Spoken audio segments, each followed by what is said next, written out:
Welcome to One More Hour, the podcast all about backyard ultras, timed races, and the ultra running mindset of going one more. If you're an ultra runner, a trail or ultra runner curious about the format, or just someone who loves to test your limits, you're in the right place. I'm Jackie Wilson, an ultra marathon and marathon run coach, trail runner, outdoor enthusiast, and backyard ultra expert. On this show, I'll bring you stories, strategies, and conversations with runners, race directors, experts, and more to help you go further, dig deeper, and keep going when everything in you says stop.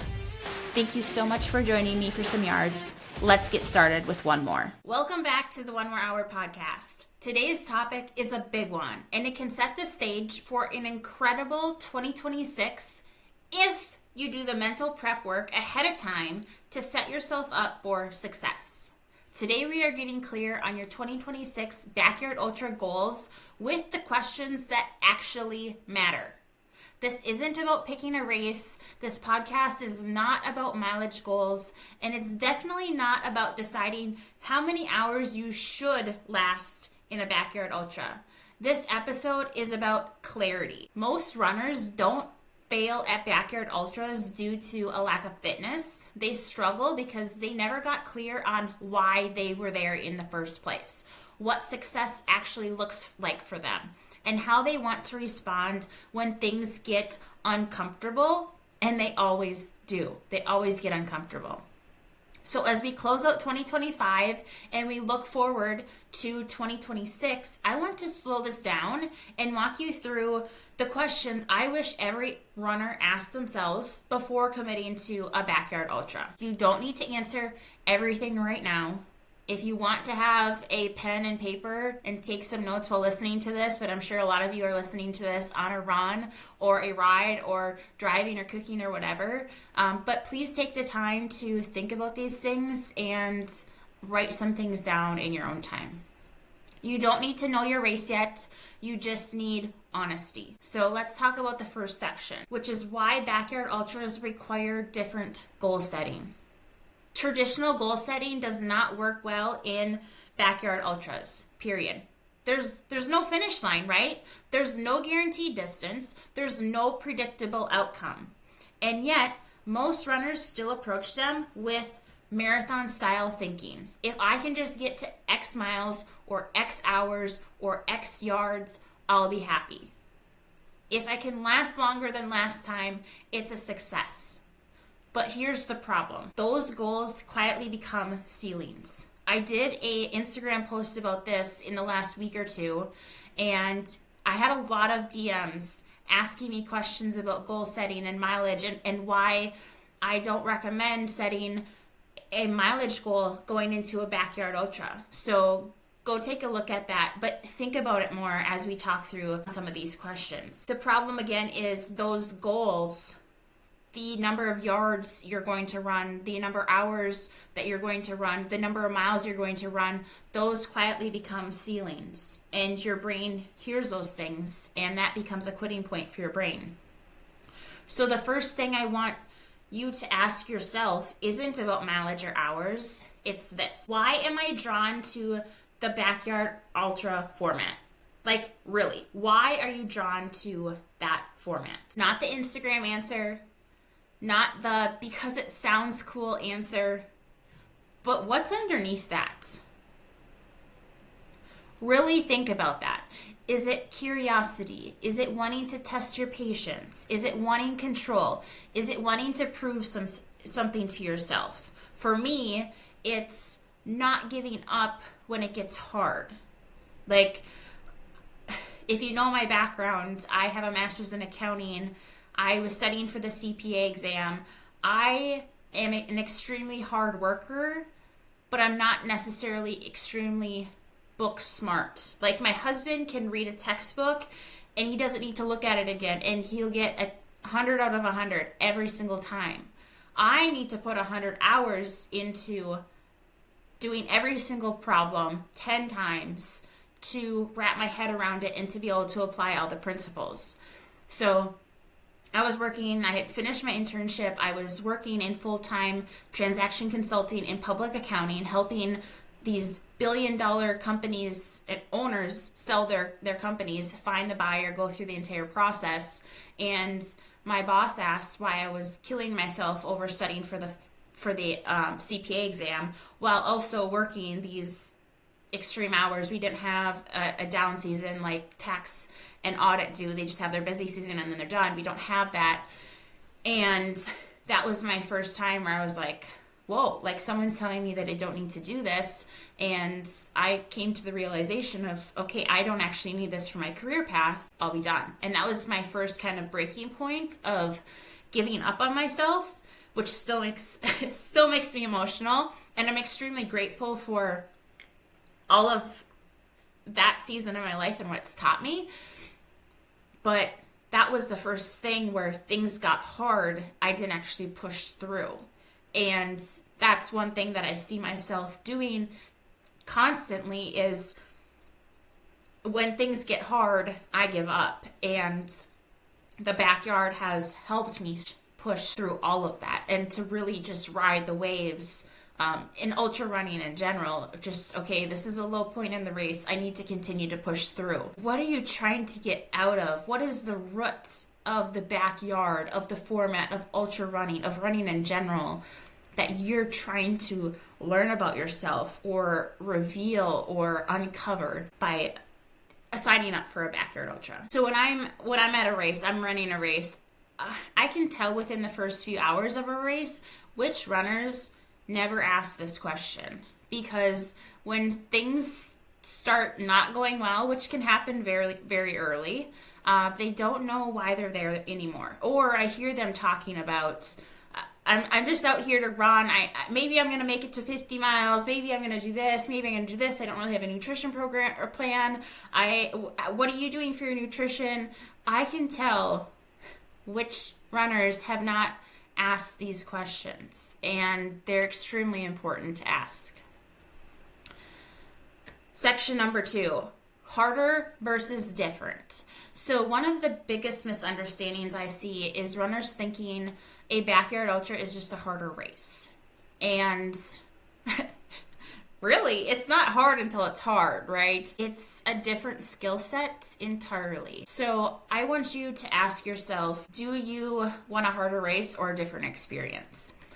But backyard ultras have a way of exposing habits that work really well in other races and then punishing them.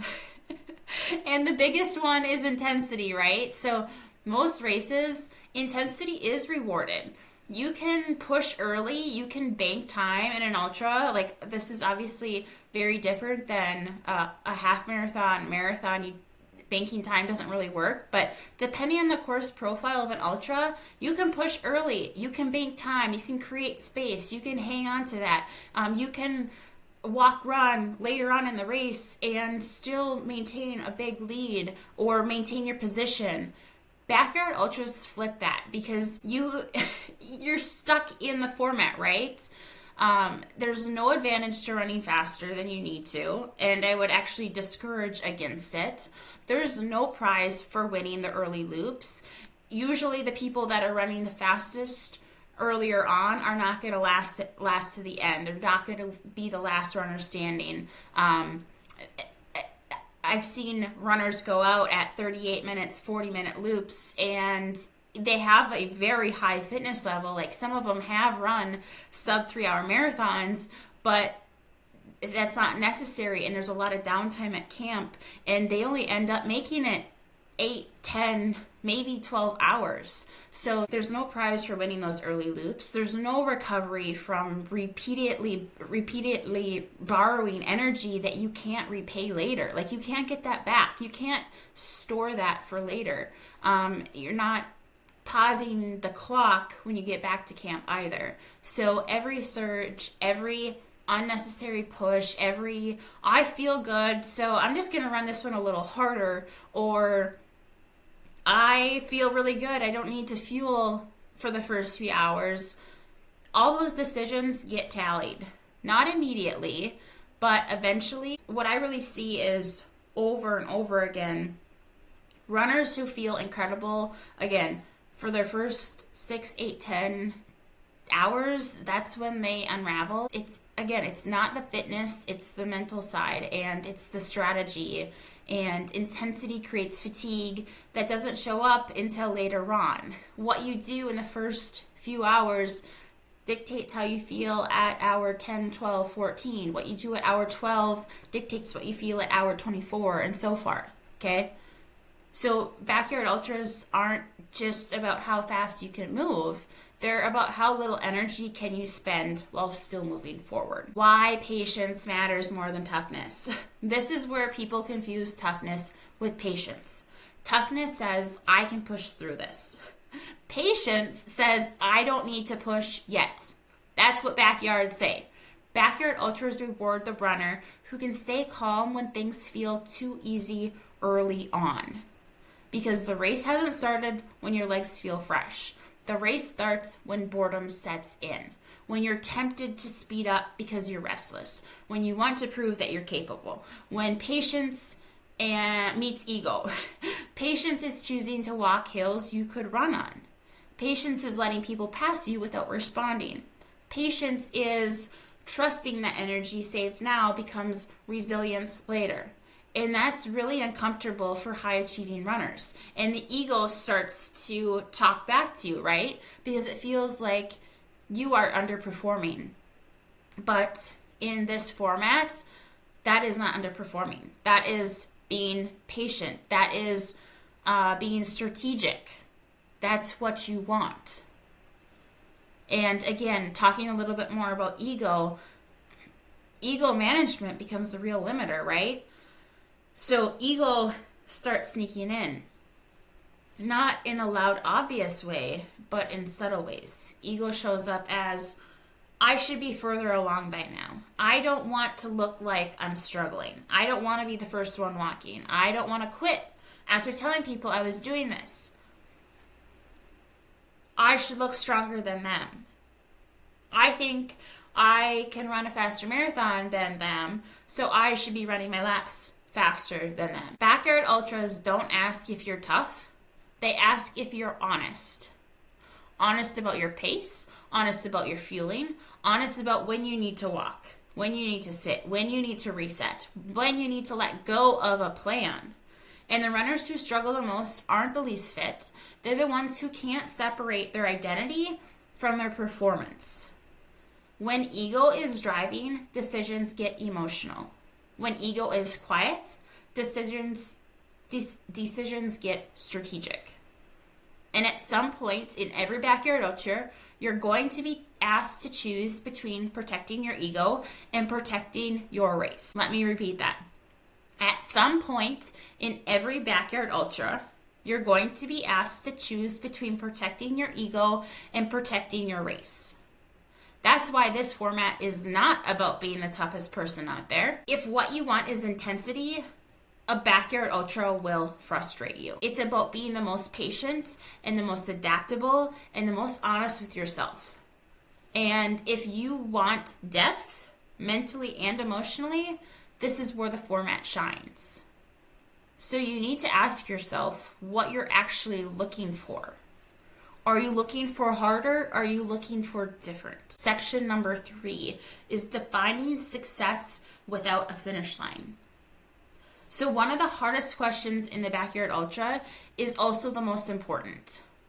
What does success look like for me without a finish line? It's like what runners get uncomfortable about, right? Because we like clean goals. We want a set finish line.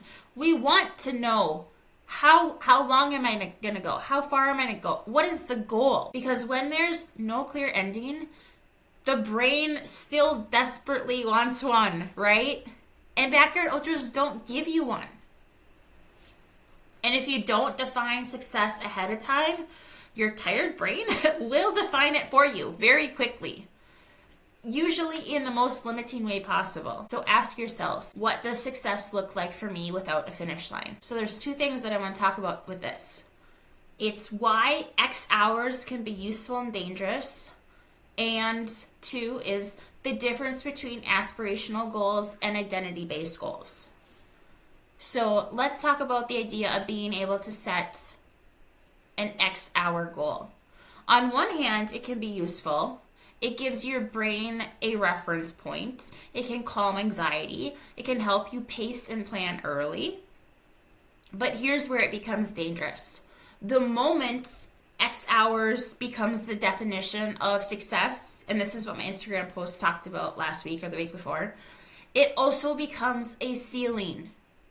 You hit it. Your brain starts negotiating. I did what I came to do. Like, this is when you think about pushing really hard in a marathon and you see that finish line and you have to literally have to tell your legs, like, we are not done yet. The brain starts seeing that finish line and tells your legs, you are done. Then it wants your legs to slow down, and that's really the point where, pick up your feet, right, left. This is that point in a backyard ultra. Your brain says, oh, Jackie wanted to run 100 miles. She wanted to go 24 hours. This is the finish line. Anything more is extra. I don't need to push this. And sometimes it shows up in the opposite way. If you don't hit that number, the race suddenly feels like a failure. I didn't hit 24 hours. I failed. Everyone thought I was going to go for a day, and I didn't. What do they think of me? Even if you made incredible decisions and you learned a lot and you showed resilience and you had fun and you enjoyed the entire experience, right? So an X hour goal should never be the finish line. It should never be your A goal. You can have it as stepping stones, as checkpoints, but not a conclusion. In backyard ultras, the most dangerous thought isn't, I can't keep going. It's, I've done enough. This is enough for me today. So this is where I want to introduce a distinction I use with every backyard athlete I coach. There are aspirational goals and there are identity-based goals. So aspirational goals sound like, I want to last 24 hours. I want to beat my previous time. I want to go faster than last year. And there's nothing wrong with these. They give direction, they give excitement, but they're fragile. Because the moment the race does not go according to plan, weather, stomach issues, sleep deprivation, a weird pain, blisters you've never experienced before, weather that's uncontrollable and you didn't prepare for it, you're not ready for it mentally, these goals feel out of reach. Identity goals sound different. They sound like, I want to make calm decisions under fatigue. I want to fuel consistently even when I don't feel like it. That's a huge one. I want to stay curious instead of panicking when things go wrong. These goals don't disappear when the race gets hard. They actually become more relevant, right? If you're having digestive problems and one of your identity-based goals is to fuel consistently, even if you don't feel like it, you're going to figure out a way how to do a reset and continue on fueling so that you can go further, right? They're becoming more relevant. So here's the key difference. Aspirational goals measure outcome. They are outcome-based goals. Identity-based goals shape behavior. They are process-based. In a race with no finish line, behavior is everything. So when I work with backyard athletes, I don't ask them to choose one version of success. I ask them to define at least 3, right? So the first one is minimum success. This is your non-negotiable baseline. So this might be, I fuel every lap. I stay respectful to my body and I don't talk negatively about it. I don't quit out of panic or comparison. Minimum success protects you from emotional decisions. Even if the race ends earlier than you hoped, you can still walk away knowing that you honored the process. Okay? The second one is realistic success. This is the outcome that aligns with your current fitness, life season, and experience. Not the most optimistic version, not the most conservative, the honest one. So this might be a certain hour range, a specific way you want to feel mentally, executing your plan consistently. This is often where the best learning happens. And then the third one is your stretch success. So this is the open-ended possibility. It's not a demand, it's not an expectation, it's not pressure, it's just a door that you leave unlocked. So your stretch success is what happens when you've paced well, you've fueled consistently, you've stayed patient, you're still in the game. Everything is aligning. Nothing is like going super wrong, or you're able to stay patient and figure things out as you go, and nothing dramatically or negatively happens. So this is where the magic happens, but only if you don't force it. So defining success this way does something really powerful. It, again, removes pressure, it prevents early quitting, and it gives your brain a reason to stay curious instead of judgmental. Backyard ultras aren't about proving how far you can go. They're about discovering who you are when the race doesn't tell you when to stop. Section 4 is decision making under fatigue. And this might be the most important part of the episode, because backyard ultras don't test how tough you are. They test how you make decisions when you're tired, which I think is something that most people need to work on. So I want you to ask yourself, how do I typically respond to discomfort, uncertainty, or things going wrong? At some point in every backyard ultra, the physical discomfort is no longer the main challenge, right? The challenge becomes the conversation happening in your head. And if you've never practiced managing that conversation, it can spiral fast. So let's talk about panic spirals, because almost every runner experiences them at some point. A panic spiral usually starts with something small. A lap feels harder than expected, your stomach feels off, your pace slips by 30 seconds, maybe you forgot your fuel or your water back when you were changing your shoes or something. And instead of staying with what's actually happening, the brain jumps ahead and says, nope, we're done. This is going downhill. I can't do this much longer. I'm losing fitness. I'm falling apart. Nothing catastrophic has happened yet, but it's that interpretation that turns it into a crisis. What I see in coaching is that panic spirals don't come from pain, they come from uncertainty. And the faster you try to escape uncertainty, the more energy you burn. And the goal in the backyard ultra isn't to eliminate panic, right?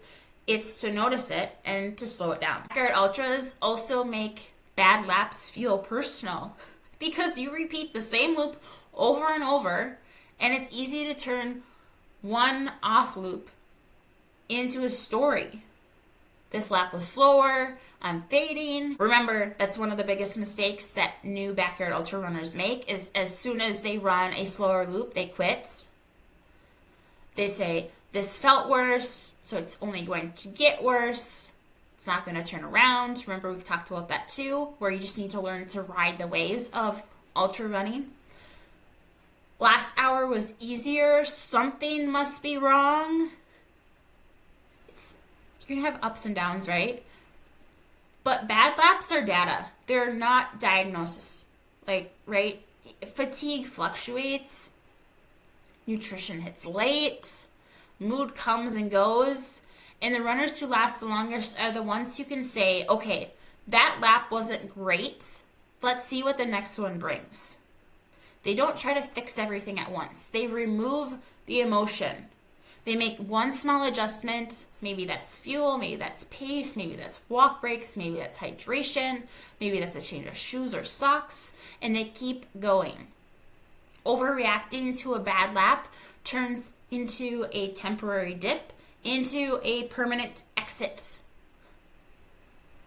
So remove the emotion, ride the waves, and get rid of, this is a bad lap, I'm done. Get rid of that panic spiral. And then there's 2 a.m. This is a dangerous zone. Sleep deprivation kicks in. You've been running in the dark for a long time, especially if you're running in the winter and there's less daylight. Perspective disappears. Everything feels heavier and more dramatic than it actually is. Pace slows down. You can't see further out, so maybe you have a gradual hill that you've been walking in the daylight, and now you're running it because you don't notice visually that it's a hill, but it feels like a harder effort level. At 2 a.m., the brain becomes an unreliable narrator. You just can't listen to it at night. Thoughts like, I don't belong here. I should just stop now while I feel okay. I can't imagine doing this for another hour. Maybe I'll get attacked by coyotes and I'll have to be done with the race. The thoughts feel logical at 2 a.m. when you've been running for 1 day, 2 days, 3 days, but they're completely irrational. They're driven by fatigue, and they're not the truth. So I tell my athletes to never make a big decision. I also tell myself this: never make a big decision in the middle of the night. You cannot decide to quit at 2 a.m. You decide to finish that lap and then start the new one. You grab something to eat, you sit down, you do a change of clothes, wash yourself off, get the sweat off, get warmer clothes on, wrap up in a blanket, whatever. You reassess in the daylight, or at least after 1 more hour, and you go another hour, and another hour. Most breakthroughs do not happen when you feel strong.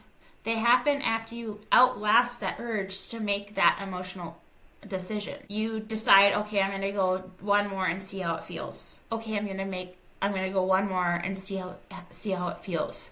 You keep doing that. That's when the breakthrough comes. That's when you learn how to ride the lows and get through to the next high.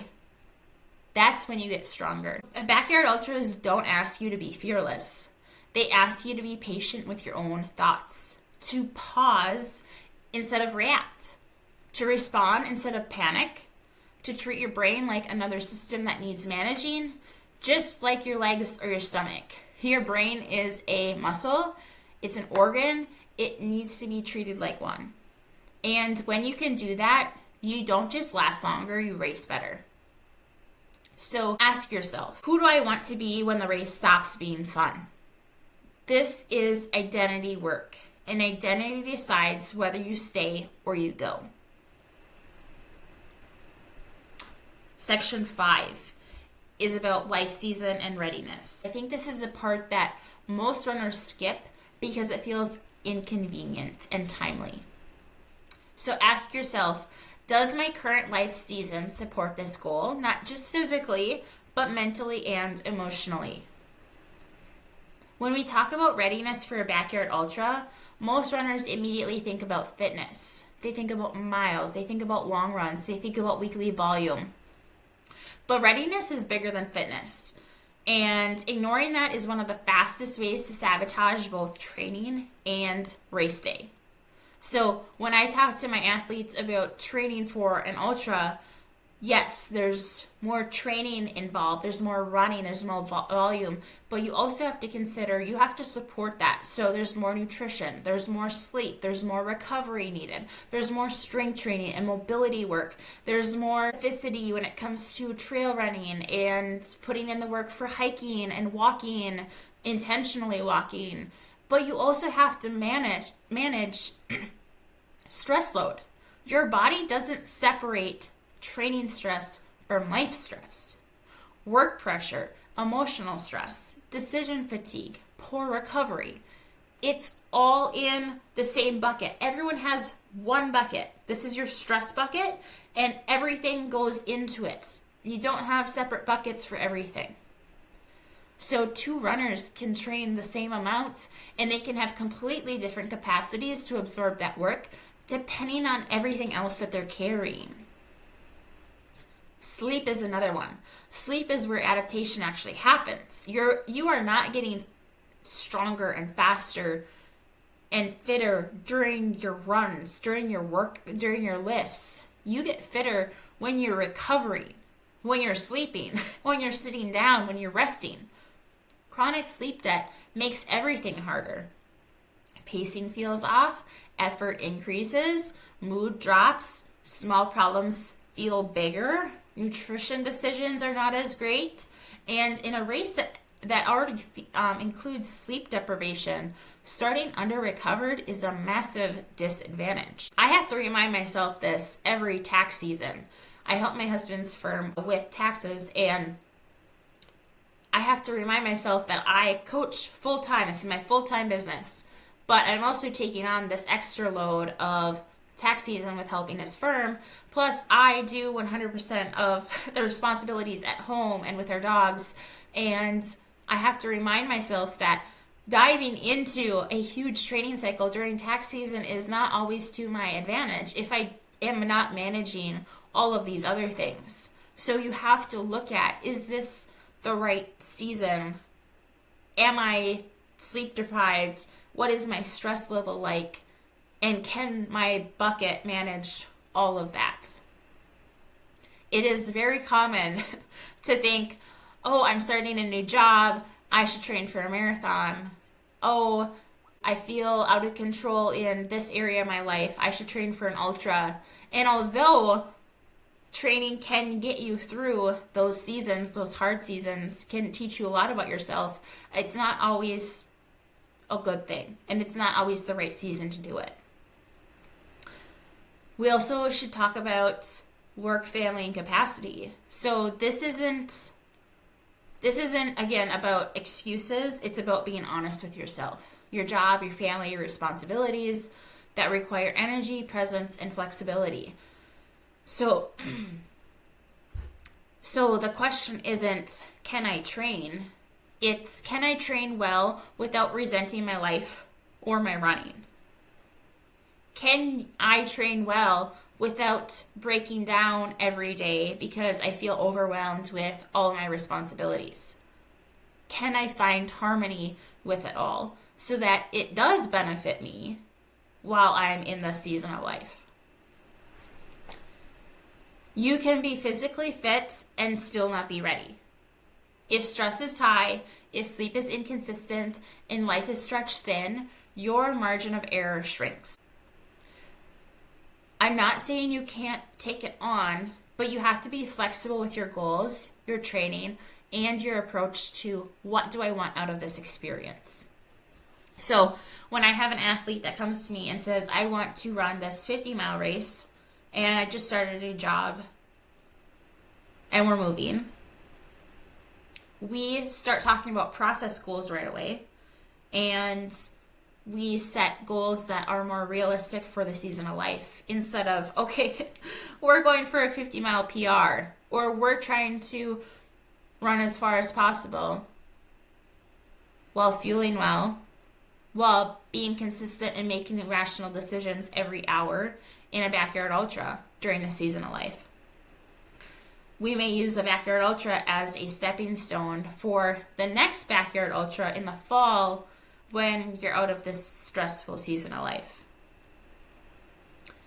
Backyard ultras demand patience, adaptability, and emotional regulation, and these are hardest to access when you're already depleted. Readiness is about capacity, and fitness is just one piece of it. So it's, again, this isn't to scare you. This is just to talk with you about something that most runners don't consider, and then they get disappointed because they didn't reach their goal. That should not have been a goal in the first place based on their stress bucket and their season of life. So I've coached runners who could train for a backyard ultra, but it wasn't the right time. And I've coached runners who weren't perfectly ready, but they had the right life support and they were in the right season of life. So it's not about being physically fit. It's not being about at your peak. This isn't about excuses. This whole section right here is about sustainability and what your stress bucket is able to handle. And here's the final reflection, the last section that I want you to leave with today. I want you to ask yourself, am I excited by the process, not just race day?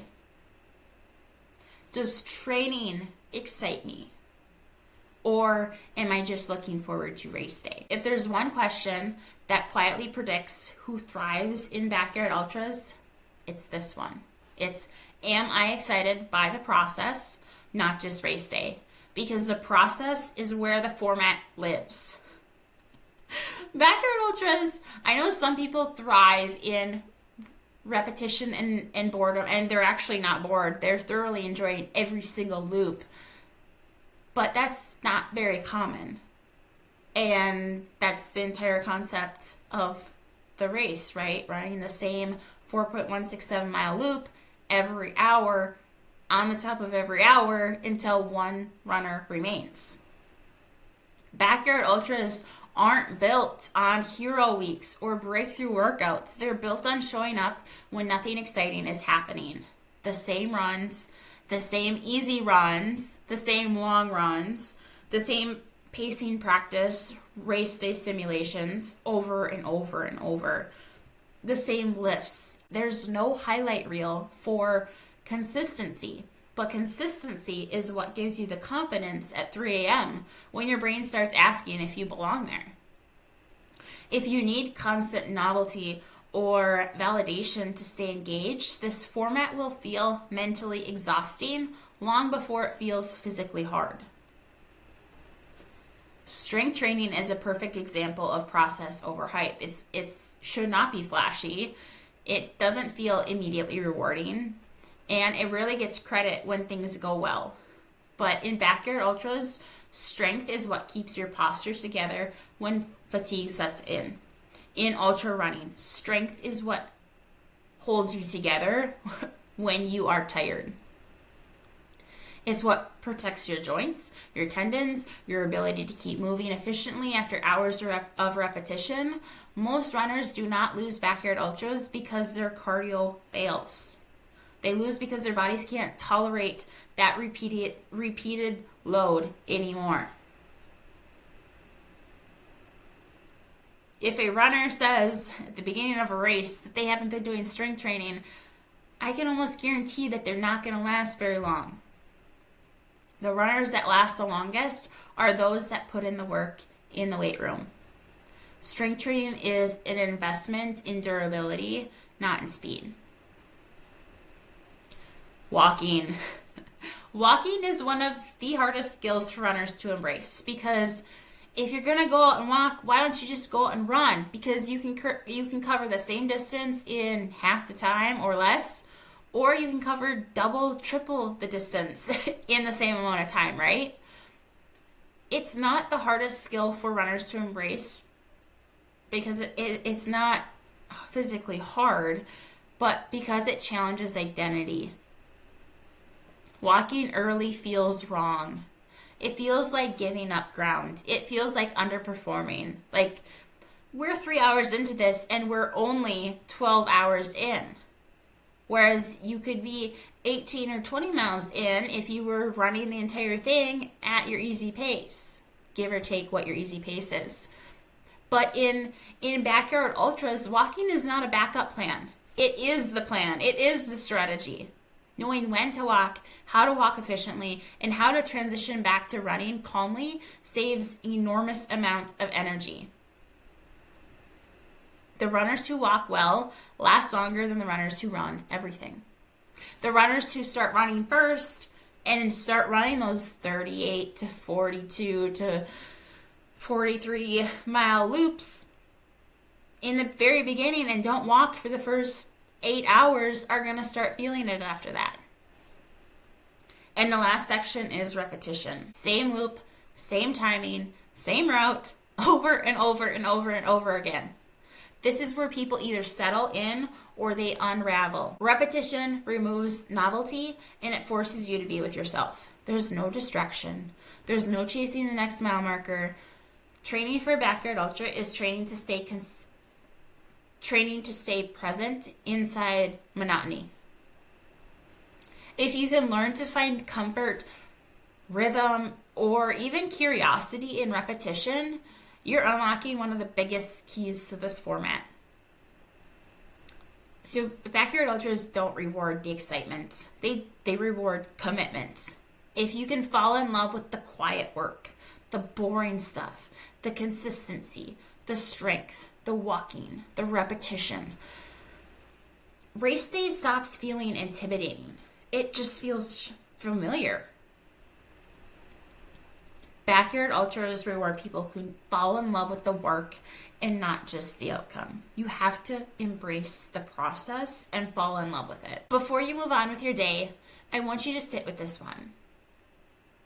Why do I want to do this? And what do I hope it teaches me about myself? Don't rush with it. Sit with it. Finish out your run thinking about it. There's no right answer, only honest ones. So I've put all these questions that we talked about and a few more into a free PDF worksheet that you can download, all about goal clarity in backyard ultras. It's not something to fill out quickly. It's something to return to, keep coming back to. You can find the link in the show notes. And if, as you work through it and you realize you want help turning clarity into a sustainable training plan or race strategy, that's what I do with my athletes. So no pressure. I just wanted to put this worksheet out there and talk about goals since 2026 is right around the corner. Your 2026 goals don't need to be bigger. They just need to be clearer. Clarity is one thing that a lot of runners lack. And I think this worksheet, these questions, this podcast episode will really help you get more clear on your goals for 2026 and beyond. So until next time, go one more hour. Thanks for tuning in to One More Hour. If you enjoyed this episode, hit follow so you don't miss the next yard. And share it with a runner who loves pushing their limits. I'd love to hear your own stories of going one more. Connect with me on Instagram at the One More Hour Podcast. And if you could leave a quick review, it'll help more runners find the show and keep going when they want to stop. Until next time, just go one more hour.